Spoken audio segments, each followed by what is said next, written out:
100 वर्षर गोटे सब पुरातन संस्था जो संस्था इंडियन चैम्बर ऑफ कॉमर्स जुगान्तकारी संघर्ष यात्रा उत्तीर्ण होती बहुत घाती प्रतिघात भितर पराधीन देश में संघर्ष जारी रखिंट आज गोटे सशक्त संगठन परिणत होती देशर विकास गठन बहुत बड़ अवदान अच्छी ओडिशा बढ़ापी ओडिशा लोक मैंने आज राजीव भाई नेतृत्व में आज दुलाल भाई राजीव नेतृत्व में ये ओडिशा जो आज 100 वर्ष पूर्ति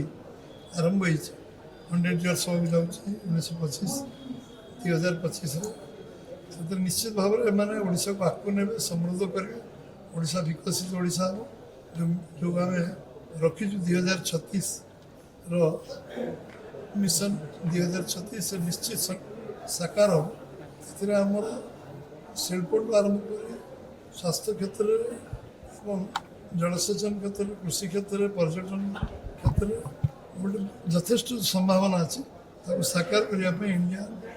चैम्बर ऑफ कॉमर्स गोटे बहुत बड़ तार उद्यम कर योगदान कर आशा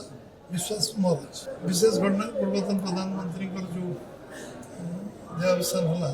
स्वाभाविक 7 दिन शोक पालन अवसर व्यवस्था जहाँ अच्छी प्रोग्राम कैंसल हम बहुत व्यापक आयोजन हो सारा विश्व लोक ओडिशा आसवे पर्यटन शिल्प बहुत बड़ यार गोटे संभावना एवं ओडिशा गोटे पृथ्वी मानचित्र चर्चित हम और सारा विश्व जो मैंने भारतीय मैंने अच्छा से ओडिशा को आसवे ओडिशा इन्वेस्टमेंट गोटे संभावना सृष्टि ओडिशा पर्यटन ओडिशा संस्कृति परंपरा निश्चित भाव में सारा विश्व को प्रभावित